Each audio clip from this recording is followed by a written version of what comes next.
Welcome to Morning Minutes. Myself, Michael Bergio, Mark Novak, episode 345, property sale contracts, what to look for, when you should request it. Are you wasting your money requesting it at when you viewed the property? Let's talk about it. Let's converse. Jeff Luby, how are you? Mark Novak, good morning. Mark, mask mandate, Mark Novak. Everyone got their masks today? Always. COVID safe. It's on. Hey, you know what I just thought to myself for these masks? If you're in a casino or a place where they've got facial recognition, these don't work. Yeah. You remember there was the Arabic community that was upset because they had to be masked, and then there was the security concerns with the masks, and then now everyone's going to these. It's crazy. Yeah. Crazy. Alrighty. Big one, hey, like asking for a contract, Michael, it's a big myth. So when people come to open houses, whether it's an auction or whether it's a for sale property, it's the done thing that if you the next way people think possibly they can ask or to show their interest more is by asking for a contract. Is it a waste of time? If you are getting a contract, what should you look out for inside of the contract? Should you try to be a lawyer? And that's the thing as well. And what we're talking, especially the timing, because there's obviously the time and place to have the contract reviewed, obviously prior to signing and exchanging. But where we're talking a lot right now is you've just viewed the property, you're wanting to potentially make an offer.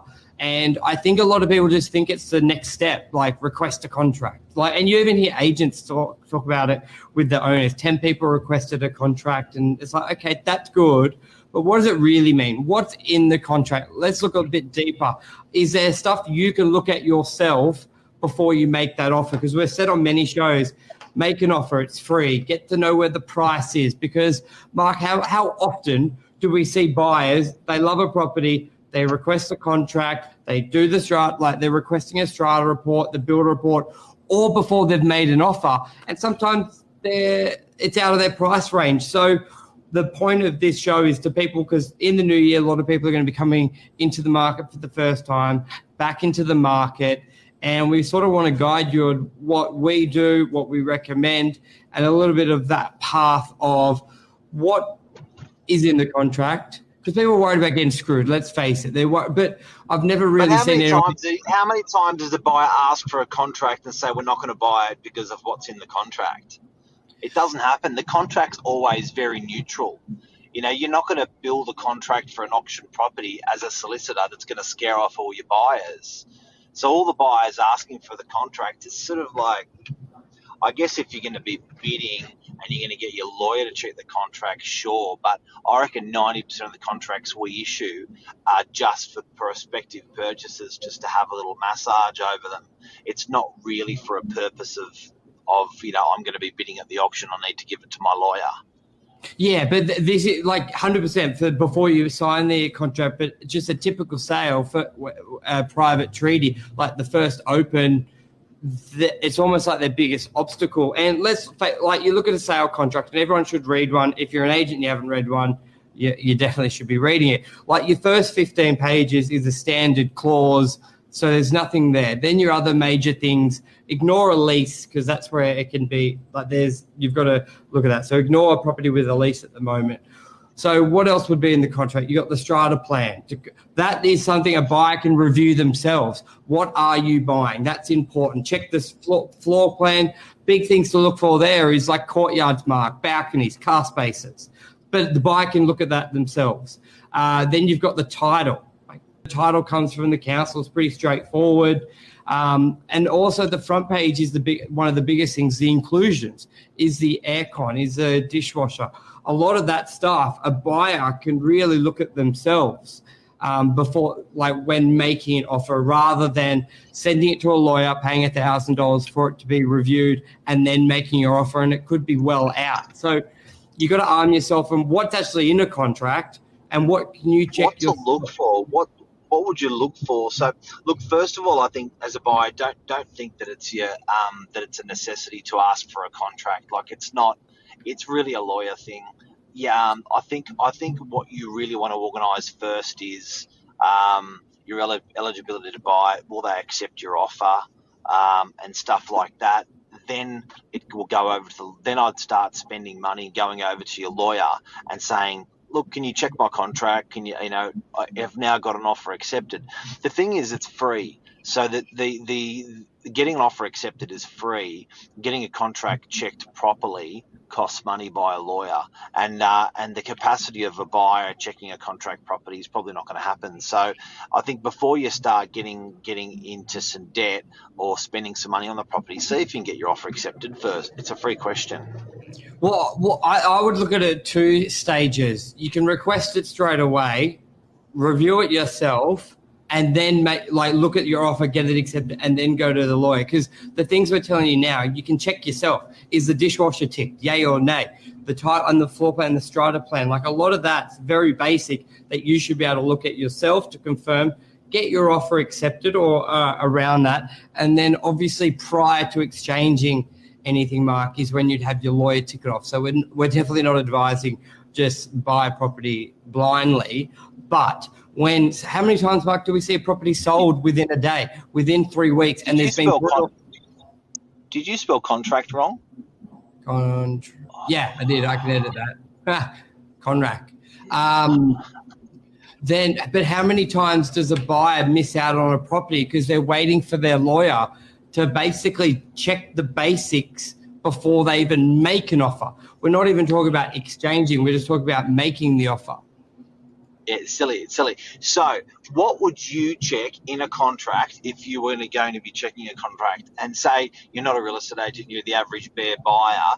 What are you going to look for? So you ask the agent for a contract. What are you going to look for in there? Settlement time? Yeah, settlement time, but that also is what you're off. So most of that will be quite... That's your move-in date. That's your date you're going to move in once you've signed. What else are you going to check? Settlement, I will check the title and the inclusions on the front page, very important. So inclusions would be, dishwasher, is it included, is it not, particular light fittings, they include floor coverings, they're the inclusions, they're located on the front page of the contract. What else would you check inside a contract? GST plus or minus, especially if it's commercial property. So if I've got to pay GST on top, also the title reference. What is it? Is it Torrance title? Is it SP strata plan? The folio number, all on the front page. Then what else? Is there anything else you would check on that, or I think that sort of covers it? Who the owner is? So you check. I think you mentioned a lease. If there's a lease in there, and why a lease is important is you can't move into the property because leases. The lease moves with a fixed term lease. You want to first of all see how long the lease is. Yeah, very important. And that can have, you just cut out a little bit, but that can't be for 6 months. Yeah, and that has other implications. And there's a lot in a lease you would want to check as well. And a lawyer would probably be best to check that. But then another thing I would look to check is the strata plan, because that's what you're really buying. Now, a lot of agents they're honest, they're genuine, and they give you a marketing plan, but that's not really binding. So you don't want to rely on that too much. You want to check the strata plan. Mark, talk us through a bit. What's the strata plan in a contract? So when you get the property brochure, a drafts person has gone up and sketched what they physically see with their eyes. So, balcony, garage, internal space, kitchen, bathrooms and stuff like that. But the strata plan lies inside the contract that we're talking about today. And in that strata plan, it will have the defined spaces when the property was built and what technically is yours and what technically is not yours. The big standout that I'd watch out for when I'm checking is courtyards. Courtyards can often be not on title, not on as exclusive use. So the agent's drawn in some outdoor area, but that outdoor area doesn't belong to the property. They're trying to sell it. You're trying to buy it, but you're not going to get it. So that's something you check in a strata plan. Yeah, and then if you, I think they're probably like the biggest things. Yes, there's other stuff like if you're late to settle, there's interest. Most lawyers, it's 11%. They then try and haggle at 8%. Like all that's minor stuff that sort of weights. But I'm trying to think of some other really big things, and they're really another thing. If you got a better level understanding, could be on the title. If there's a loan on it, it will nominate the parties interested in who have a financial stake in the property. Where that can come into, where that applies is a lot of buyers, I'm buying it all cash, we can do a quick settlement. Now, Mark, that doesn't mean you can actually do a quick settlement, especially if the bank's involved. Talk us through that. Yeah, so banks need minimum 4 weeks to settle. So you need to do a 1 day settlement. The outgoing bank, which is the seller's bank, needs to be non-existent. There should be no bank. And then the incoming buyer, no bank. Then you can settle within a day or two. But as soon as you've got the introduction of an outgoing bank or an ingoing bank, you're going to introduce 4 weeks into your settlement period. So it will take time. So even if a buyer's cash or a seller has no debt, both sides have to be no debt and cash purchase for it to be a quick settlement. In your contract, you'll see if as a registered interest, the bank will be a registered interest on the title. You know what? I just thought of another one, Michael, for people to check inside contracts: drainage diagrams. If you're buying a house, tell us. Yeah, no, great point. Totally forgot that. And that comes with the title. You want to know if there's any easements, drainage under anything that could, especially if you're buying a house or a potential development. That would be the biggest thing that you can check yourself, but obviously have your lawyer review. Basically, if it's a dotted line going through the property, so you look at a floor plan, it's provided, it's registered with council. It's called the survey, basically, and it's a very boring, dull compared to the marketing plan. It's got the outline of the block, the outline of the property, and then you will know if it's basically like a clean land is almost what some buyers reference it as, or if it has easements, or what's the other word? Easements, sewer line, drainage, anything like that. That is super important, and you can check that yourself. So there's 5 critical parts to a contract. There's the 149 certificate, which is the zoning certificate.